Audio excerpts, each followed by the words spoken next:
Poursuivons notre actualité, mais cette fois-ci en dehors du Rwanda, avec depuis quelques jours maintenant, le Sénégal a connu un nouveau président de la République et Bassirou Faye est le nouveau président de la République, 44 ans. Aujourd'hui, il doit composer avec les frères sénégalais et sœurs sénégalaises, mais également celui-ci doit composer avec les frères africains, mais également les partenaires internationaux. Tout à l'heure, nous avons eu un entretien avec le journaliste et éditorialiste sénégalais Ousseynou Narguey, qui est revenu justement sur les circonstances et surtout l'élection de Bassirou et surtout les composantes qui l'attendent pour ce qui est de son mandat.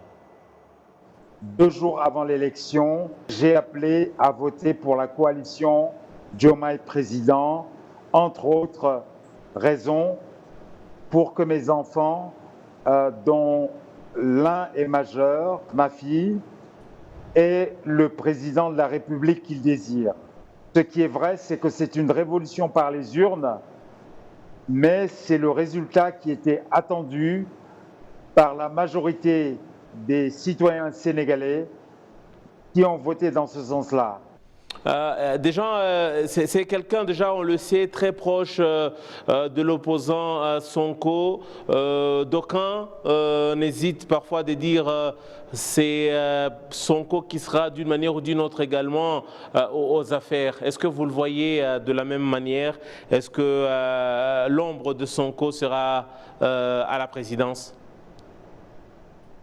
Ce qui est incontestable, c'est que si Sonko avait été dans les positions légales de se présenter, aujourd'hui, c'est lui qui serait le 5e président de la République du Sénégal. L'autre chose qui est vraie aussi, c'est que Sonko est le faiseur de roi des 3 dernières élections que nous avons eues, aussi bien les élections législatives de juin 2022 que les élections locales de janvier 2022 et enfin de cette élection présidentielle du 24 mars 2024, même si la coalition Diomaye Président a bénéficié d'un coup de main certainement important du Parti démocratique sénégalais d'Abdoulaye Wade.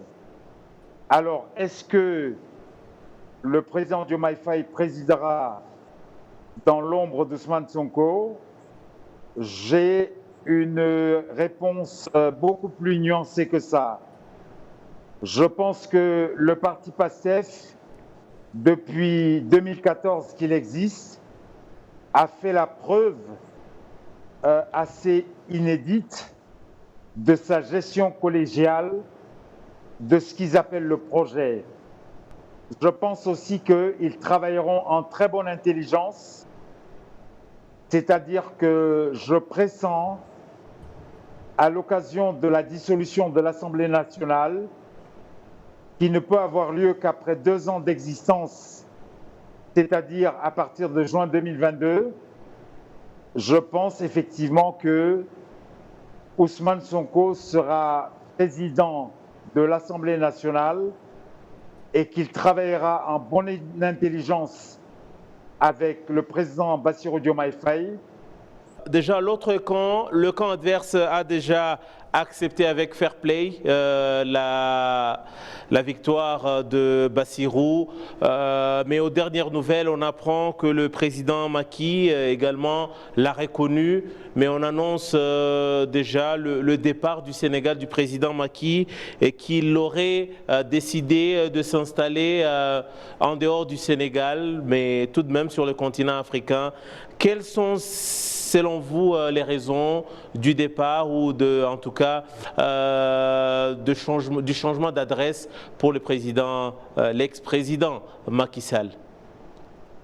Oui, il faut le saluer comme une belle tradition républicaine sénégalaise, à la hauteur de son hospitalité qu'on nomme la Teranga. L'ensemble des challengers, les 18 autres candidats à la présidentielle, ont salué l'élection du président Bassirou Diomaye Faye et lui ont souhaité bonne chance dans la gestion des affaires du Sénégal et ont émis des prières pour lui. Le président Diomaye Faye, de son côté, leur a rendu la politesse et les a remerciés. Je pense que c'est une belle image à la hauteur du haut sentiment de citoyenneté qui anime la majorité de mes compatriotes et de sa classe politique. Alors, concernant le président sortant Macky Sall, ce n'est pas un secret. Il y a un peu plus d'un mois, il avait annoncé que après l'élection présidentielle, il créerait sa fondation, notamment pour la promotion de la démocratie. Il a également dit qu'il s'installerait à Marrakech avec sa famille. Donc ce n'est pas une surprise, d'autant plus que le président Macron l'a nommé envoyé diplomatique pour une cause mondiale. Et peut-être pour terminer, vous avez évoqué Macron.